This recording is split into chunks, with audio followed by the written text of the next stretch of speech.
Hey everybody, Carol here, and I have a great project for you today. In fact, it's something that you're going to make sure that you have the supplies in your pantry at all times, because on a rainy day like it is here, it's a fun project to bring out. Your kids are going to absolutely love it, and you know what? Your significant others, your friends, they're all going to be clamoring to try some, because it is chocolate covered Oreos. Yes, one of my favorite things is chocolate, and covering them with Oreos that are already chocolate with more chocolate, hey, it's even better.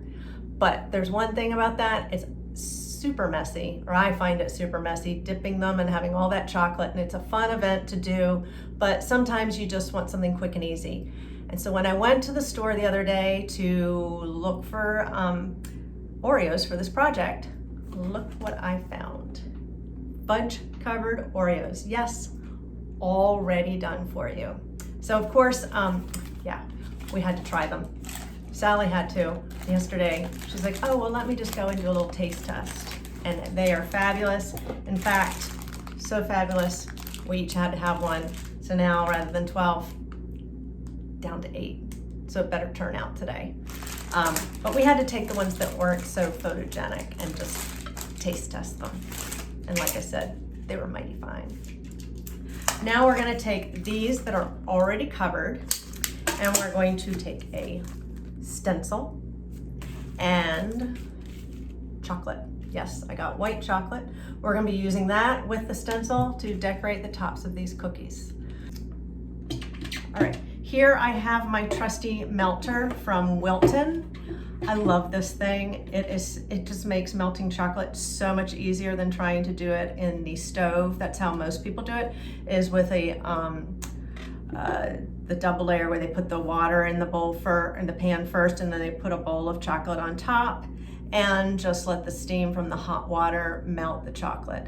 However, if you're like me, I kind of forget about it, and then I come back and maybe some water has dripped off from one of my utensils, and water is not good for chocolate. It'll make it seize, and then you've got something like a hard ball of chocolate, which isn't gonna help you very much for the project that we're doing today. There are ways to get rid of that, so look online. There are some great tips, but we won't cover that today. Another way you can melt it is in the microwave, but don't do like my daughter did last year when she was dipping chocolates with pretzels in chocolate. She put it in for a minute, the chocolate in the microwave, way too long. You want to do 15, 30 seconds at a time. Keep stirring it up in between because it is melting internally. So even though it doesn't look like it's melting, stir it because it'll start to spread out on you. And that way you're not going to overcook it. And again, it'll end up as a hard rock of chocolate, and then you're kind of messed up for what you want to do. So I'm going to be taking my white chocolate, and I'm going to put some pieces in my melter. And there's two settings on this thing. One is melt and the other is warm. So put your chocolate in until it melts. And then while you're decorating, just switch it to the warm part just so it keeps it liquid. So here we're going to take the back side of the cookie where it's nice and flat. And we're going to take our melted chocolate, and I've let it cool down to where it's just starting to come off of my little scraper. And I'm going to go like that. Get just a tiny bit more and go like that. Make sure you don't move the stencil. And now we're going to carefully peel it up. And see how those edges that were sticking to the stencil as I pulled it off, they round off and give you a nice rounded edge there. So patterns that have bigger openings work best for the chocolate. And that way when you pull the stencil off and it flows down, it doesn't get rid of the pattern.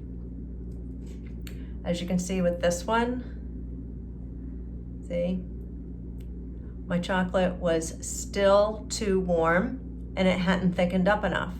So when I spread across it with all that fine detail, once I pulled the stencil off, it just melted into the next opening, or just, flowed right in there. So you do need to make sure, especially if you're going to be using really delicate patterns, that you wait for your chocolate to be more of a paste consistency. Not quite a paste, but close to it, so that it's not going to be runny.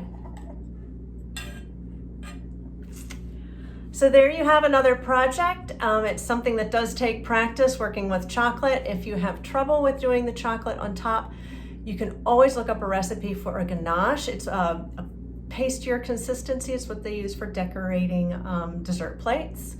And another thing is you could use royal icing. So just mix up a little bit of royal icing. Again, you want to make sure it's the consistency of a marshmallow fluff, not runny, and then spread across the stencil, and it'll be absolutely beautiful.